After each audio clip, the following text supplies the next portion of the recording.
Então, nós voltamos. E eu, com o meu dom do desenho, eu vou colocar uma dilatação, é claro que está exagerada, mas para a gente entender o que está acontecendo. Então, o que eu tenho aqui? Aqui eu tenho a minha área inicial. Aí, essa minha área inicial aqui foi aquecida e ela passou a ser toda essa área.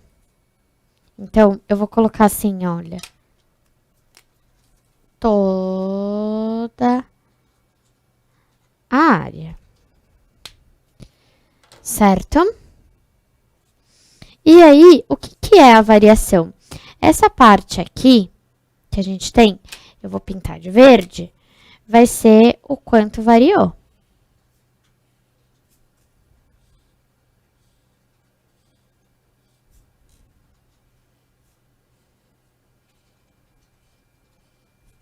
Ok? Então, essa vai ser a dilatação superficial que eu tenho.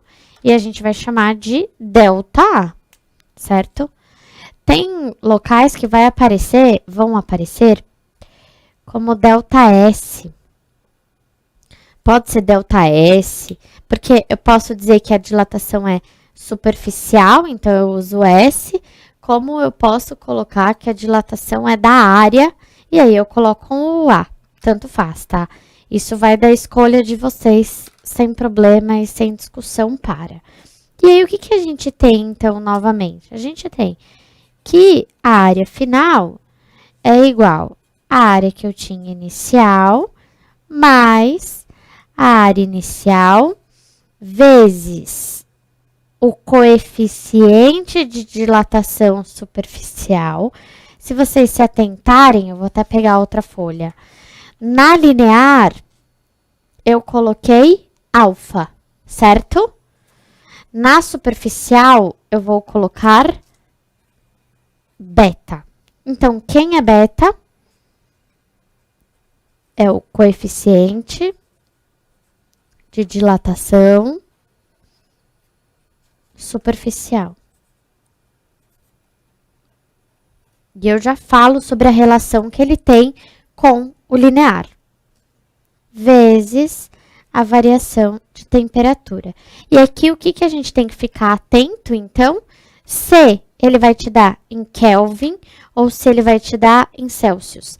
E vai ser normalmente o coeficiente quem vai me dizer que tipo de temperatura eu vou usar, né? Que escala de temperatura eu vou usar, relembrando a nossa aula que tivemos sobre temperatura. Então, aqui é variação de temperatura.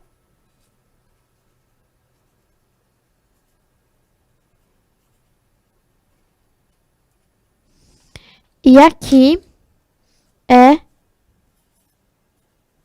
área inicial. Ok. Aí, novamente, a gente vai trocar isso daqui por delta. Vai ficar como? Vai ficar delta A é igual a A0 beta delta teta. Certo? Então, o que fica aqui? Fica a variação da área é igual à área inicial vezes o coeficiente de dilatação superficial vezes a variação de temperatura. Eu posso ter, ao invés, deixa eu até escolher uma cor aqui, ao invés do de dilatação superficial, ele pode querer usar o de dilatação linear. E aí, ele vai apresentar para você a seguinte fórmula. A0 vezes 2 vezes alfa delta teta. Por que 2 vezes mesmo? Porque eu tenho uma linha, outra linha dilatando. Então, é bem uma ideia linear realmente, né? Então, qual é a relação? Beta é igual a 2 alfa, certo? E a outra coisa que eu falei para vocês é que quando a gente for expandir ou contrair, algo, por exemplo, eu tenho um anel e ele quer saber como fica. Esse buraco que tem aqui também expande, certo? E a gente trata como se fosse um sólido total. Então, assim é a dilatação superficial. E aí, eu volto aqui para os nossos slides. E eu vou mostrar, então, como que vai ser a dilatação volumétrica. Aqui está escrito até errado, que a dilatação é volumétrica. Depois eu corrijo isso para vocês. Por que é volume? Porque agora eu tenho 3 tipos de linha. Eu tenho altura, eu tenho espessura e eu tenho comprimento. Dá para eu sempre estar relacionando. Dá para eu relacionar a linear com a superficial, com a volumétrica. Nesse caso aqui, o que vai acontecer? Como que a gente vai definir a fórmula desse daqui? Também vou fazer para vocês na câmera documento.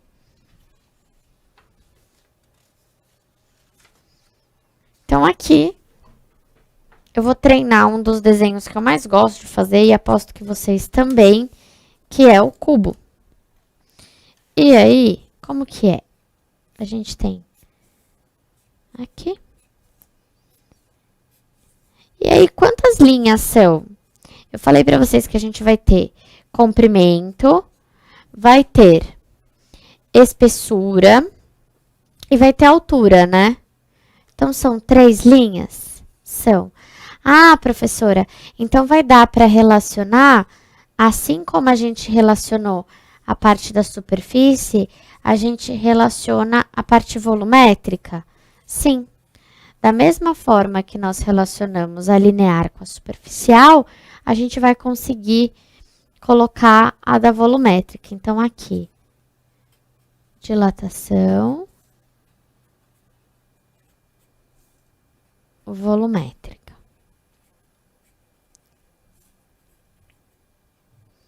Ok.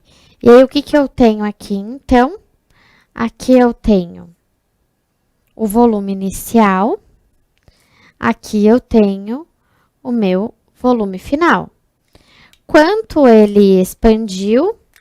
Ele expandiu. Eu vou partir do desenho daqui, se é que eu vou conseguir partir, como se ele fosse uma caixa assim, que dilatou, certo? Então, ele dilatou tudo isso. É claro que está muito exagerado, né?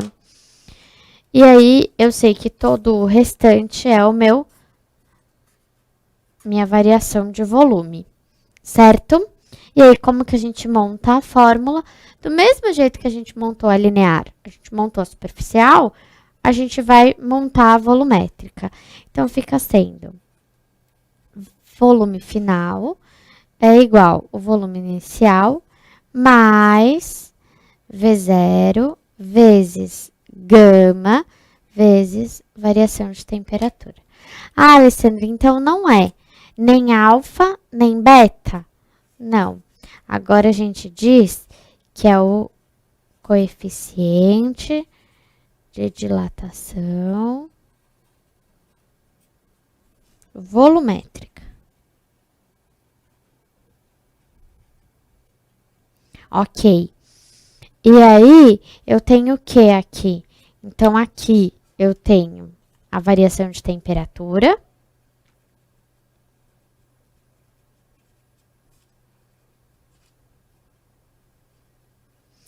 E vocês vão falar, você já disse, pode ser em graus Celsius, pode ser em Kelvin.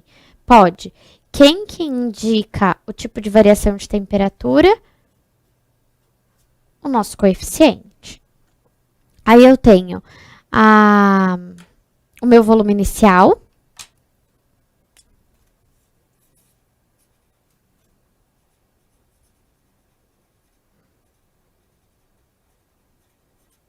Ok. E agora, o que a gente vai fazer? A gente vai mostrar como fica, então, a fórmula. Eu vou passar o V0 para cá. Todas as vezes que eu tiver uma variação, eu tenho ΔV é igual a V0 gama Δθ. Ah, mas eu não quero fazer em gama. Eu gosto do alfa, que é a dilatação que eu aprendi, o coeficiente que eu aprendi primeiro, que é o da linha. Então, você troca. Quantas linhas nós temos? A gente tem comprimento, altura e espessura. Temos 3 linhas, correto? Então, deixa eu ver que eu estava fazendo em roxo mesmo. 3 alfa, delta teta, V0, delta V. Professora, mas ele só vai me dar a comparação quando for a volumétrica ou superficial para o linear? Não. Pode ser que ele queira também comparar. Então, alfa é igual a 3. Opa, gama é igual a 3 alfa. Pode ser que ele queira comparar com a superficial. E aí, gama, 3 meios de beta. Ele pode escolher o tipo de coeficiente que ele quer. Não existe uma regra. Não é porque você está vendo dilatação volumétrica que tem que especificamente ser de dilatação, ser o coeficiente de dilatação volumétrica, certo? Então, esse daqui, como fica? Volumétrica.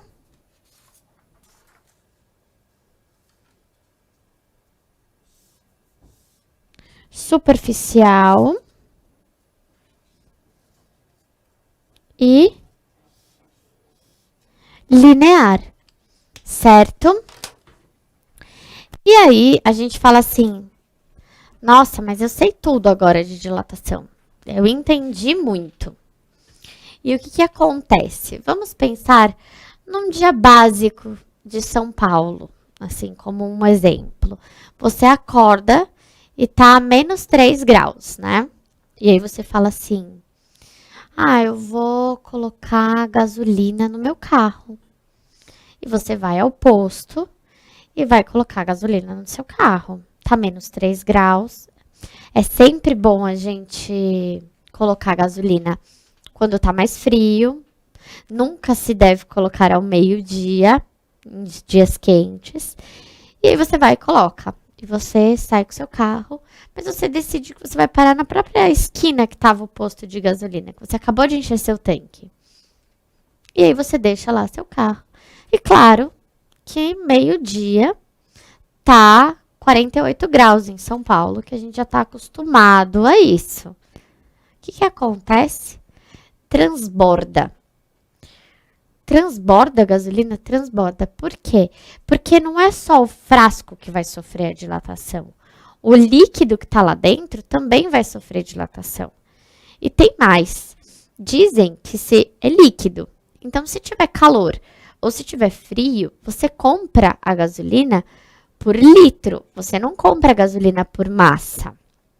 Então, se tiver frio, ela tá com um volume menor. Se tiver calor, ela tá com um volume maior, ela tá dilatada.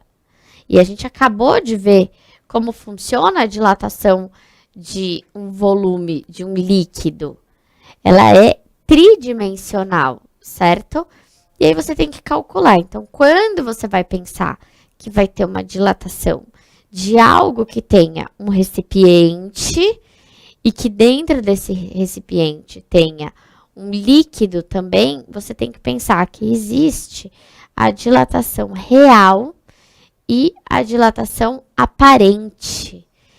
Quem é a dilatação aparente? A dilatação aparente é quanto transbordou do meu tanque de gasolina. Ah, entendi.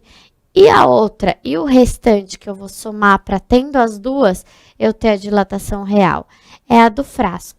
Se eu pensar só no meu tanque de gasolina, eu estou pensando na dilatação do frasco. A hora que eu vou e contabilizo o tanto que transbordou, eu estou pensando na dilatação aparente. No momento em que eu somar as duas, eu tenho a dilatação real. Vamos supor assim, um tanque de gasolina que tenha 50 litros. eu já aviso de antemão que eu não sou a pessoa que mais compreende de carro, mas eu acho que 50 litros é algo plausível para um tanque de gasolina de carro. E aí, eu reparei que a hora que eu fui, eu enchi, o cara colocou para mim, eu tinha certeza que tinha 50 litros no meu tanque. Quando deu meio-dia, transbordou cerca de meio litro. Eu tô exagerando, é claro. E aí, eu quero saber qual foi a variação de volume real condizente a essa variação de temperatura que eu tive. Porque estava menos 3 graus e passou a estar 48 graus. Então, eu vou ter que fazer essa variação de temperatura. Nesse caso, eu falei em graus Celsius. Então, quando eu for achar o coeficiente de dilatação volumétrica, eu estou achando ele em Celsius a menos 1. E aqui fica sendo o quê? Então, eu vou calcular a variação de volume.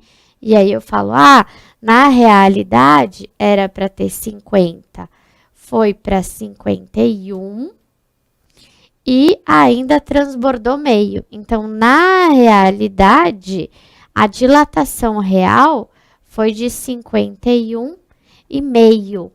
Muito atenção a não errar esse tipo de exercício. E eu já volto.